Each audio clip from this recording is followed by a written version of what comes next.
आज के वीडियो में आप सीखेंगे हुक्स लॉ के बारे में, modulus of elasticity, modulus of rigidity, bulk modulus और पॉइजन रेशो क्या होते हैं। इसके अलावा वर्किंग स्ट्रेस और अल्टीमेट स्ट्रेस क्या होती है। एक उदाहरण द्वारा हम सिंपल जो प्रतिबल होता है, स्ट्रेस होती है, उसको समझ लेते हैं कि मान लो हमारे पास एक 8x10 सेंटीमीटर आकार की छड़ पर 30 किलोग्राम खिंचाव बल लगाया जाए तो प्रतिबल स्ट्रेस बताओ कितनी होगी। तो इसका सॉल्यूशन क्या होगा। अब इसमें पहले खिंचाव बल को देख लेते हैं हम। मान लो ये बॉडी है, कोई ये 10/8 mm की बॉडी है। मान लो इस पे हम बल इधर की तरफ और इधर की तरफ लगाते हैं, ये फोर्स दोनों तरफ लगते हैं, तो ऐसे इसको खींचते हैं तो वो खिंचाव बल होता है। अगर हम इसको फोर्स को ऐसे प्रेस करेंगे तो वो कंप्रेसिव स्ट्रेस होगी। ये टेंसाइल स्ट्रेस है, टेंसाइल बाहर की तरफ खींचना किसी चीज़ को फोर्स द्वारा, और इसमें कंप्रेसिव जो अंदर की तरफ प्रेस करना उसको। तो अब हम इसमें टेंसाइल स्ट्रेस लगा रहे हैं, खिंचाव बल लगा रहे हैं 30 किलोग्राम का। तो ये है एफ टी खिंचाव बल है इसमें, एफ टी 30 किलोग्राम, और एरिया है इसका 8x10 80 सेंटीमीटर स्क्वायर। अब इसमें टेंसाइल स्ट्रेस, जो टेंसाइल स्ट्रेस का सिंबल ये होता है, तो टी से टेंसाइल खिंचाव प्रतिबल, और इसका होता है लोड अपॉन एरिया, जो फोर्स होती है। फोर्स कितनी है 30 किलोग्राम, और ये कितना है 80, फोर्स अपॉन एरिया, तो 3/8 0.37 किलोग्राम प्रति वर्ग सेंटीमीटर। वर्किंग स्ट्रेस और अल्टीमेट स्ट्रेस क्या होती है। वर्किंग स्ट्रेस कार्यकारी प्रतिबल, और अल्टीमेट स्ट्रेस जो उसकी उच्चतम प्रतिबल होता है वो क्या होती है। वर्किंग स्ट्रेस,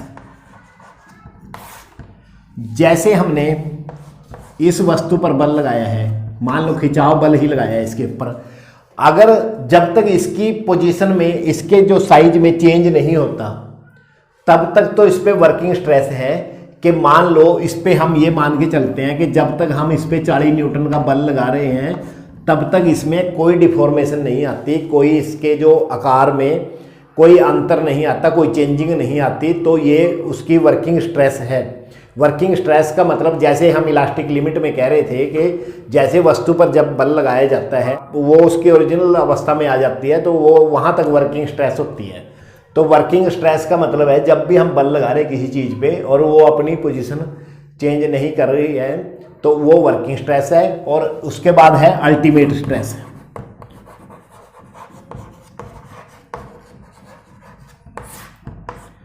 तो जैसे हमने इस पे बल लगाया कोई, और इसकी जो पोजीशन है ये यहाँ से चेंज हो गई है,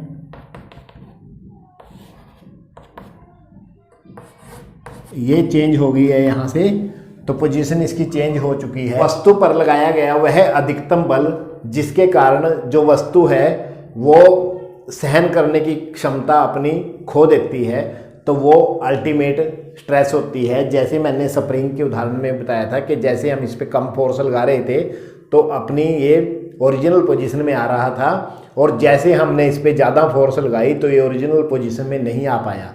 तो जहाँ तक ये फोर्स को सह रहा था वो उसकी वर्किंग स्ट्रेस थी, और जब ये इसकी सहने की क्षमता खत्म हो गई तो ये अपनी ओरिजिनल पोजीशन में नहीं आ पाया, तो वो उसकी अल्टीमेट स्ट्रेस हो गई। अब जो स्ट्रेस होती है वो मुख्य रूप से 3 प्रकार की होती है। Number 1 tensile stress, number 2 compressive stress, number 3 shear stress. ये टेंसाइल और कंप्रेसिव स्ट्रेस हैं, इनको हम लॉन्गिट्यूडनल स्ट्रेस भी बोलते हैं। लॉन्गिट्यूडनल स्ट्रेस क्यों लॉन्गिट्यूडनल है ये? क्योंकि जैसे हम टेंसाइल में, मान लो टेंसाइल में बल ऐसे लगाते हैं हम, ये फोर्स लगाते हैं, ये हमारे पास ऑब्जेक्ट है, कोई भी ऑब्जेक्ट वस्तु है, इस पर फोर्स लगाते हैं तो हम बाहर की तरफ खींचते हैं, और यहीं पे जब हम फोर्स अंदर की तरफ लगाएंगे तो वो कंप्रेसिव होगी, कंप्रेसिव स्ट्रेस होगी। और जब हम मान लो यही ऑब्जेक्ट है, ये ऑब्जेक्ट ऐसे हमने फिक्स कर दिया और इसके फोर्स यहाँ से लगाते हैं तो ये डिफॉर्म होगी, तो ये इस प्रकार से होगी कुछ,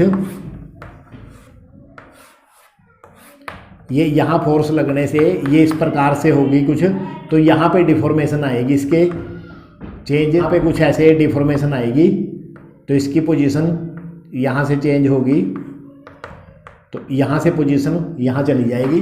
तो जो इसमें ये डिफॉर्मेशन होती है इसको बोलते हैं हम शियर।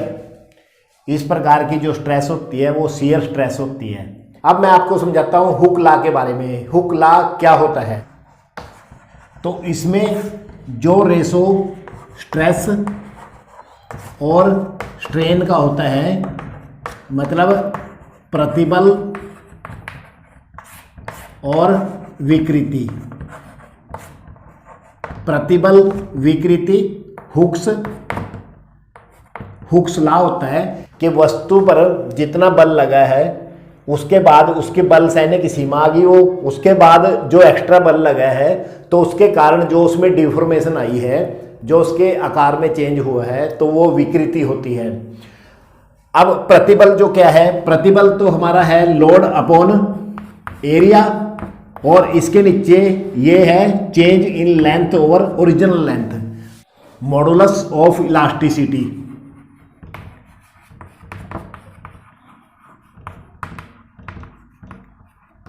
मॉडुलस ऑफ इलास्टिसिटी निकालना हो, मान लो किसी क्वेश्चन में आ जाता है मॉडुलस ऑफ इलास्टिसिटी क्या होता है? जो प्रतिबल और विकृति का जो अनुपात होता है स्ट्रेस ओवर स्ट्रेन, तो उसको हम मॉडुलस ऑफ इलास्टिसिटी कहते हैं या हुक्स लॉ।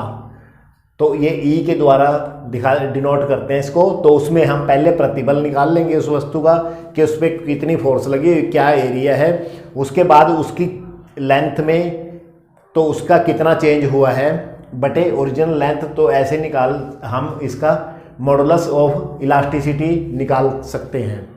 अब मैं आपको बताता हूँ कि मॉडुलस ऑफ रिजिडिटी क्या होता है।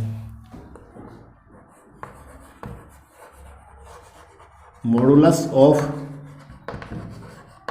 रिजिडिटी, मान लो ये कोई वस्तु है और ये ऐसे फिक्स है और इस पर कोई फोर्स लगी है, तो